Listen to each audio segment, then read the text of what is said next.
देखिए चला रहा है लैंडिंग मत छुओ इधर मुझे तकलीफ हो जाए प्रैक्टिकल नहीं चला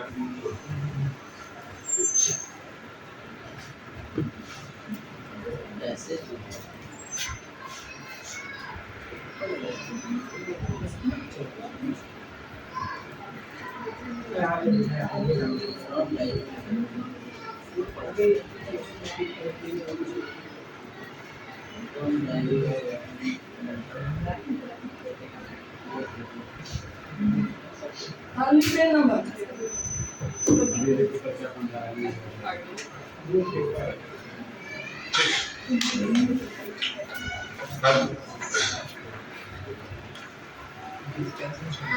एक साथ के लिए आते यूपी बोर्ड वाले बच्चों के लिए ये पेपर है। आप लोग ध्यान से देखिए, आपका पेपर इस तरह का आएगा और सीबीएसई वाले बच्चों के लिए कल पेपर दिखाया गया था। एक बार फिर से आप देख लें, ए टू जेड आप पैटर्न समझ जाएंगे देख करके। पीछे वाला कंप्यूटर से डाउन कर दीजिए।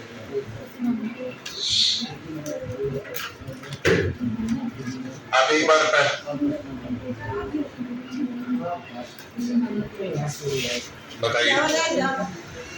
दे दीजिए, हमको माइक चाहिए था।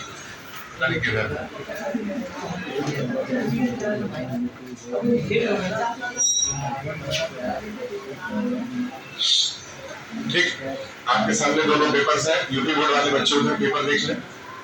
यूपी बोर्ड में अगर पैटर्न को देखेंगे उससे आपको बहुत कुछ क्लियर हो जाएगा किस तरह के क्वेश्चन को पूछ रहा है। आप अपने पेपर में ऑब्जर्व करेंगे क्या एमसीक्यू क्वेश्चन आपको मिल रहा है स्टार्टिंग में। बारी बारी से देख लीजिए। क्वेश्चन पढ़ के नहीं देखना, पैटर्न देखना है, सेक्शंस कितने हैं, कितने पार्ट्स में सवाल किस तरीके से बनाया जा रहा है, कितना समय मिल रहा है आपको करने के लिए। ये सारी चीजें आप डिटेल नोट्स में देख सकते हैं। ये पेपर आपको पीडीएफ बना करके आपको भेज भी दिया जाएगा।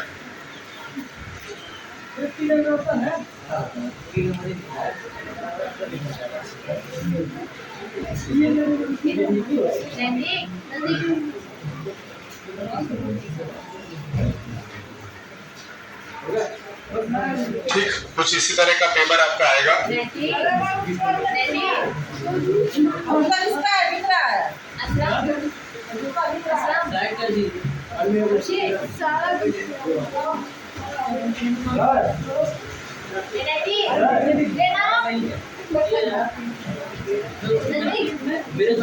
मेरा साइड कर देना।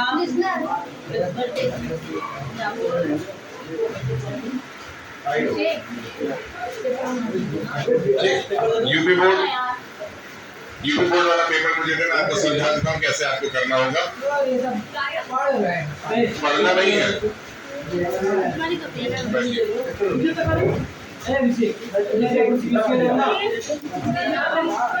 लाइए देख लीजिए, आप सेक्शंस वगैरह देख लीजिए। चलिए बताएं, आप ही बताएं इसमें कितने सेक्शंस हैं यूपी बोर्ड में। यूपी बोर्ड वाले में कितने सेक्शंस हैं? ए और बी। आपका पेपर सेक्शन ए और सेक्शन बी में बटा हुआ है। ठीक, हाँ, जैसे दिया है वो बोर्ड का ही है, वो पेपर बोर्ड का ही है।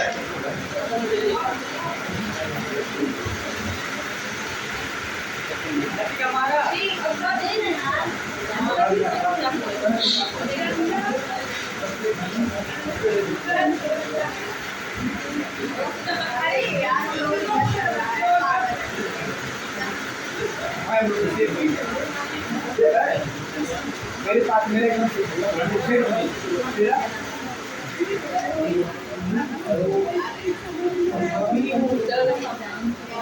उसको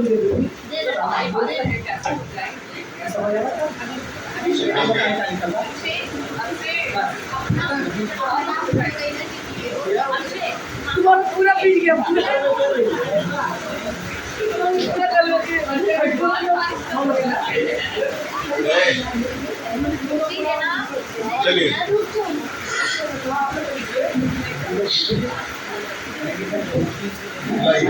हम समझाते हैं क्या दिया है, ठीक है। यूपी बोर्ड वाले ज्यादातर बच्चे हैं, यूपी बोर्ड वाले आपका पार्ट ए पहला पार्ट जो मिलेगा इसमें आप पैराग्राफ पढ़ेंगे और एमसीक्यू टी करेंगे। मेरे ख्याल से कोई बड़ी बात नहीं है, पैराग्राफ पढ़ के एमसीक्यू टी करना। फिर आपको एक पैराग्राफ मिलेगा और एमसीक्यू मिल रहा है। आगे आते हैं, फिर आपको पोएम में से पैराग्राफ मिल रहा है और एमसीक्यू मिल रहा है। फिर आपको चूज द करेक्ट ऑप्शन, मतलब चूज द करेक्ट ऑप्शन का भरमार आपको है। फिर ये देखिए पार्ट बी, यहाँ से आपका पार्ट बी स्टार्ट होता है और पार्ट बी में एक पैराग्राफ मिलेगा और पैराग्राफ पे बेस आपको फिर से कुछ लिखने वाले आंसर्स इस बार मिल रहे हैं। ठीक, अब इस बार लिखने वाले आंसर्स मिले। अब यहाँ से राइटिंग स्किल, मतलब ग्रामर वाला पोर्शन जो आपको करना है उसमें क्या क्या है देख लीजिए। ग्रामर वाले में सबसे पहले आपका आ रहा है your Ankita, your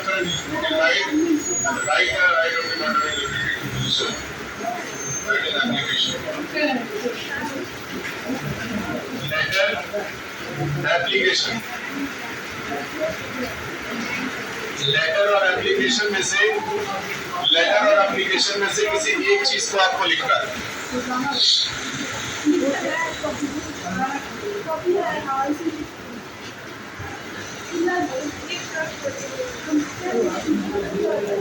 letter और एप्लीकेशन में से कोई एक लिखना रहेगा और ये आपका पड़ रहा है कितने नंबर का? 4 नंबर का, मतलब 4 नंबर का लेटर एप्लीकेशन। जूते के बारे में सोच के इतना ज्यादा परेशान हो, जिंदगी बहुत कुछ है सोच के, जूता चप्पल में परेशान बहुत भीग जाएगा, क्या होगा? याद है कि अगला सवाल देखिए, आप बीच में नहीं बोलो, याद देखो। फिर एक पैराग्राफ 80 से 100 वर्ड का आएगा 6 नंबर पे, एक पैराग्राफ राइटिंग आ रहा है। एक आपका आ रहा है पैराग्राफ राइटिंग, वो मिल रहा है आपको 6 नंबर का, तो 6 4 10 नंबर का ग्रामर यहाँ से हो गया। फिर उसके बाद है एक आर्टिकल लिखने के लिए आ रहा है और ये भी आर्टिकल आपका 6 नंबर का है। आर्टिकल मतलब पैराग्राफ ही मान के चलिए 6 नंबर का है। बस इन दोनों में आपको एक करना है।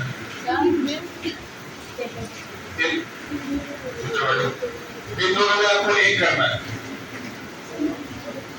ठीक, अब ग्रामर में आपको डायरेक्ट, इनडायरेक्ट और एक्टिव पैसिव आएगा यूपी बोर्ड वाले बच्चों।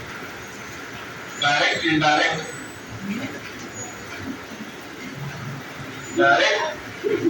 इनडायरेक्ट और साथ में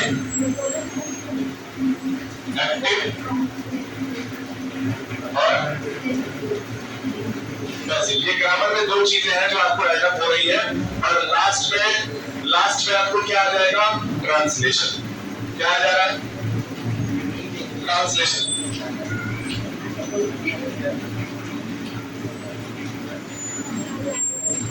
ये आ गया आपका ट्रांसलेशन।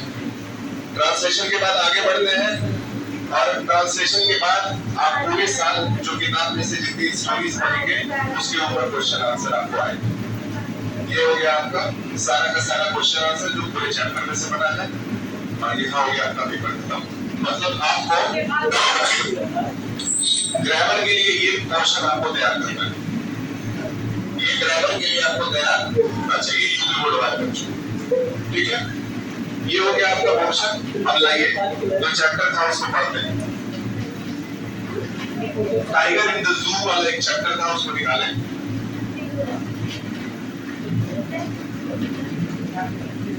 चलिए नोट कर लीजिए। ये पीडीएफ बना करके पेपर हम आपके ग्रुप पे भेज देंगे, आप वहां से भी पढ़ लीजिए। Tiger in the zoo. और एक चीज बहुत इंपॉर्टेंट फिर से बता दें, कल कॉपी चेकिंग डे है, कल सारी कॉपीज चेक की जाएंगी साइंस लैब में। आप लोगों को बुला कर वहाँ आपकी कॉपी चेकिंग के लिए 2 टीचर्स रहेंगे, वो कॉपी आपकी चेक करेंगे। जिसका नहीं चेक है उसका नाम नोट किया जाएगा। उसके बाद से जिनका नहीं चेक रहेगा उनके लिए उस हिसाब से फिर बातचीत तय की जाएगी।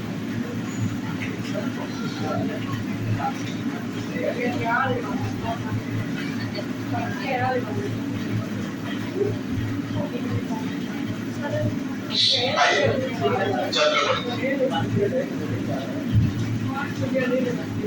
इसको इरेज कर देते हैं, चैप्टर का नाम डाल देते हैं, आप नोट कर लीजिएगा। इतना कुछ यूपी बोर्ड वाला बच्चों को करना है। अगर नहीं नोट कर रहे हैं कोई बात नहीं, आपके वीडियो में शूट हो रहा है, आप घर में जाकर के पढ़ सकते हैं।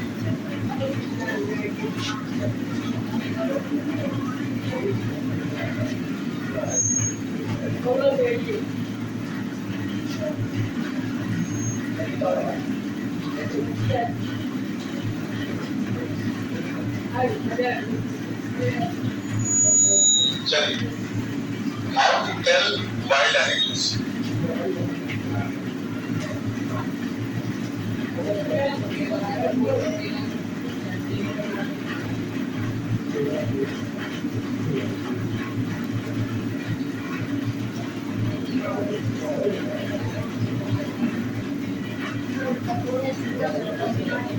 चैप्टर का नाम आप सबों की किताब में यही दिया है, क्या आपके में भी वही दिया है? ये बुक लीजिए।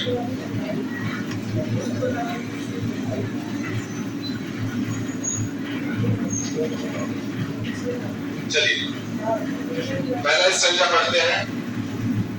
If ever you should go by chance to a jungle in the east, east की बात क्या की है? मतलब ईस्ट इंडिया की बात की गई है। भारत के ईस्ट में कौन कौन से राज्य पड़ते हैं? 7 सिस्टर स्टेट्स पड़ते हैं, जिसमें नागालैंड, मिजोरम, मणिपुर और नागालैंड, मिजोरम, मणिपुर, असम और कम से कम 3 स्टेट्स वाले छोटे छोटे बताए। सिक्किम का नाम आपने सुना है? सिक्किम गोवा नहीं, तो यहाँ पे ईस्ट इंडिया की बात की जा रही है और बोला जा रहा है कि जब भी आपको मौका मिले, अगर आप कभी ईस्ट इंडिया में गए हुए हो, ईस्ट इंडियन साइड में घूमने के लिए गए हुए हो, तो वहां आपने क्या देखा होगा? And if there should to you advance a large and downy beast, downy का मीनिंग लिखिए, yellowish brown, मतलब पीला भूरे कलर का। नोट करिए, डाउनी का मतलब क्या है? पीला भूरे कलर का। डाउनी बीस्ट, बीस्ट का मतलब होता है बड़ा जंगली जानवर। बीस्ट का मतलब क्या है? बड़ा जंगली जानवर। अगर आपके बुक में मीनिंग नहीं लिखा हो तो लिख लीजिए। If he roars at you, you are dead.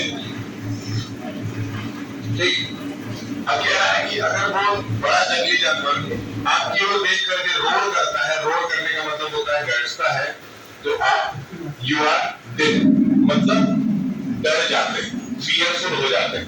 क्या हो जाते हैं? लिखिए, क्यों नहीं लिख रही हो? तो पेंसिल ही नहीं है तो क्या पढ़ोगी? तो यहाँ बेसिकली किसकी बात की गई है? शेर और बाघों की बात की गई। ठीक, दोनों जानवर यहाँ फोटो में बने हुए हैं और बेसिकली ये पूरा एक फैमिली है, ये कैट फैमिली है जिसके अंदर बहुत सारे जानवर आते हैं। आगे बढ़ते हैं, लिखा है you all know it is the Asian lion। किसकी बात हो रही है? एशियन लायन की, एशिया के लायन की बात हो रही है। लायन मतलब शेर होता है कि बाघ होता है? लायन मतलब शेर होता है। वेरी गुड, शेर नहीं शेर, याद रखिए। ठीक, रोर का मतलब क्या होता है? Make a loud deep prolong sound, मतलब गरजता।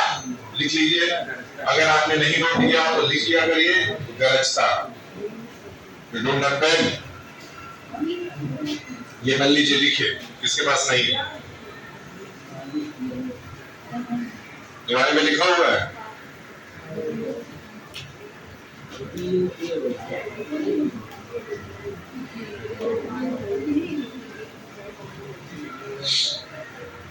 ठीक, आगे बढ़ते हैं।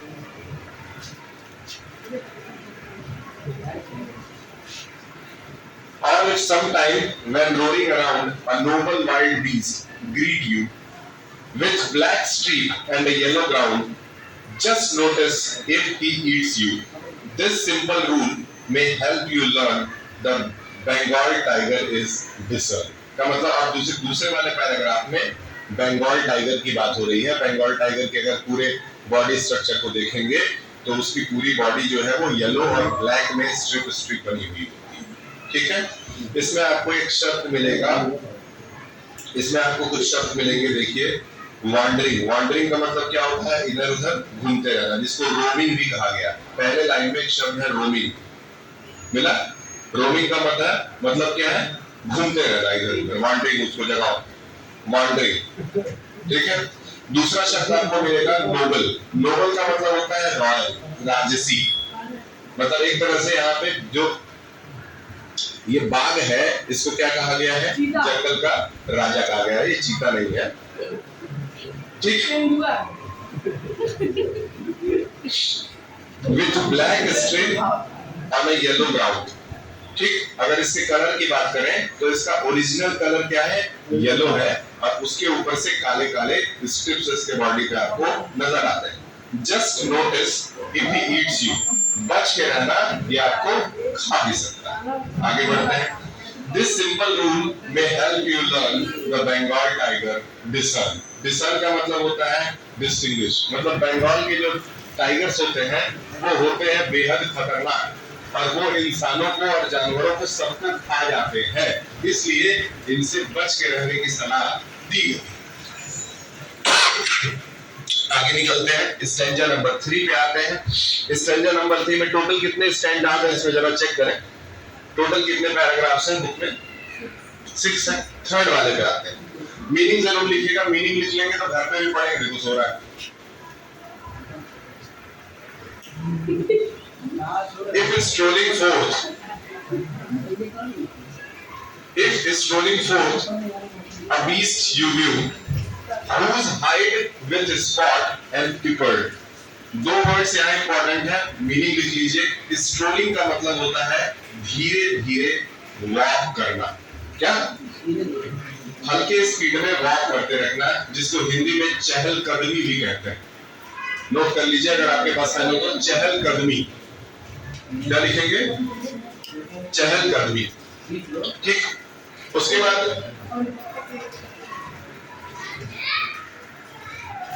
ठीक, if strolling for the beast you view, who hides with spot and peppered, as soon as he leapt on you, you'll know it is a leopard। अब जाकर के leopard यानी चीते की बात हो रही है। ठीक, चीते की क्या भूमिका बता रही है कि घासों के बीच में छुप करके ये धीरे धीरे वॉक करता रहता है और अपने शिकार को खोजता रहता है। अचानक से जब इसका शिकार इसके सामने आ जाता है, ये उसको कैच कर लेता है, दौड़ा खा जाता है। ठीक, तो पहले सबसे पहले बात किसकी किया? शेर की किया। फिर उसके बाद बात किसकी किया? बाघ यानी कि टाइगर की किया। और फिर तीसरे वाले पैराग्राफ में किसकी बात कर रहा है? तेंदुए की यानी कि लेपर्ड की बात कर रहा है। आइए आगे बढ़ते हैं। ठीक है, अभी भालू की बात हो। You will know it is a leopard quill। एक वर्ड है आपको, क्या है? quill लिख रहा है। quill do no good to roar with pain, help only lap and lap again। lap and lap का मतलब क्या है? झपट कर हमला करना। लेफ्ट एंड लेफ्ट नाम का एक वर्ड दिया हुआ है, इसका मतलब ये अचानक से झपट करके हमला करता है अपने शिकार पे। ये तीनों ही जानवर झपट करके हमला करते हैं, जिसमें से ये थोड़ा सा सुस्त होता है, ये किंग होता है, थोड़ा सुस्त रहता है, कभी कभार हाँ ये आराम से खाता है, ये सब तेजी से खाते हैं। ठीक है, अगला जो है, चलिए थोड़ा सा पोलर बियर के बारे में भी बात कर लेते हैं, भालू के बारे में। स्टैंजा 4 कह रहा है, if when you are walking around your yard you meet a creature there who hug you very very hard, be sure it is a bear। कह रहा है कि भालू कभी कभी गले भी लगा देता है। पता नहीं, हम तो नहीं देखे हैं, लेकिन यह बता रहा है कि अगर आपको कभी कोई ऐसा जानवर मिले जो आपको जोर से गले लगा ले और बहुत बड़ा क्रिएचर हो, तो समझ जाएगा कि वो कौन है? बियर है यानी कि भालू। Be sure it is a bear। If you have any doubt, I guess he will give you just one more cares। ठीक, यहाँ पे भालू को एक अच्छा जानवर बताते हुए कह रहा है कि भालू आपके ऊपर अटैक नहीं करेगा, बल्कि वो आपके साथ बहुत प्रेम भावना से रहेगा। आगे बढ़ते हैं। ये डॉग है, ये हाइनाज हैं, सियार जिनको कहा जाता है, और उसके साथ ही साथ क्रोकोडाइल्स हैं। आइए अब हाइनाज और क्रोकोडाइल्स के बारे में पढ़ते हैं। दोनों की एक खूबी है कि ये दोनों पूर्ण रूप से मांसाहारी जानवर होते हैं। Though to distinguish beast of prey, a novice might nonplus the crocodile you always may tell from the hyenas. Thus, hyenas come with merry smile, but if they weep thy crocodile। तो देखिए इसमें लिखा है beast of prey।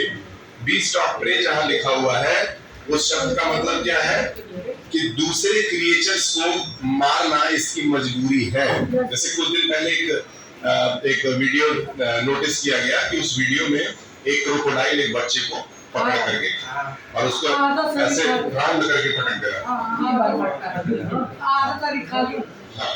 है ना।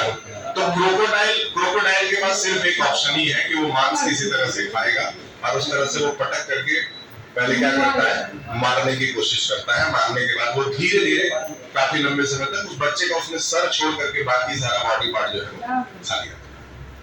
ठीक है। और हाइना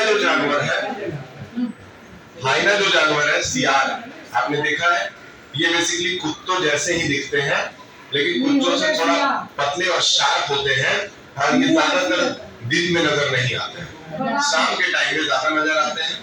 सड़क वगैरह क्रॉस करते हुए नजर आते हैं, एक खेत से निकल के दूसरे खेत में घुस जाते। कभी कभार आप शाम को छोटे बच्चों को चलिए अब अगला स्टैंजा यानी कि लास्ट स्टैंजा जो है, लास्ट स्टैंजा है इसके बाद में नहीं, ये लास्ट है, और ये किसके बारे में है, कैमेलियन के बारे में है। कैमेलियन जो है वो गिरगिट प्रजाति का एक जानवर होता है जो कि अपने कलर को बदल लेता है, अपने सराउंडिंग के हिसाब से चेंज कर लेता है। उसकी इस प्रॉपर्टी को कन्फ्लेग भी कहा जाता है। तो लिखा है the true chameleon is small. Chameleon छोटे साइज के होते हैं, और lizard sort of things, lizard family से ये बिलोंग करते हैं, and hasn't any years at all. इनके पास किसी भी तरह का कोई कान नहीं होता है। ठीक है, इनके पास कान नहीं होता है। And not a single, vibration से सुन लेते हैं, and not a single wing, और इनके पास उड़ने के लिए कोई पंख भी नहीं होता है। And there is nothing on if there is nothing on a tree, this the chameleon you see।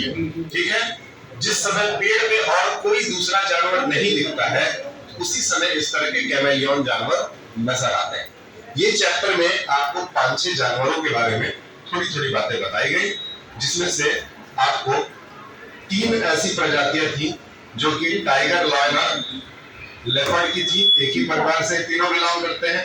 तो अभी तक आपने जितने जानवरों के बारे में इसमें पढ़ा, आपके हिसाब से सबसे अच्छा जानवर जो था वो बियर था, सही है। बियर क्योंकि बताया गया कि वो ह्यूमंस के साथ अच्छा बिहेव करता है। और सबसे खतरनाक जानवर जो था वो कौन था, क्रोकोडाइल।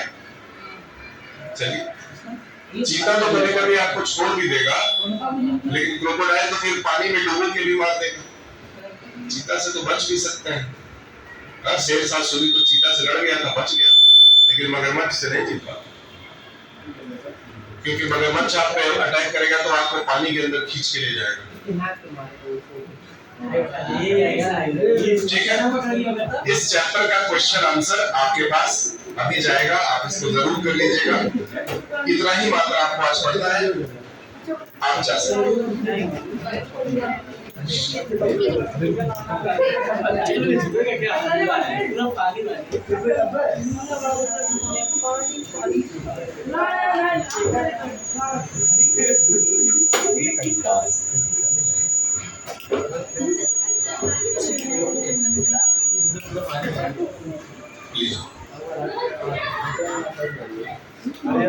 पानी चला गया है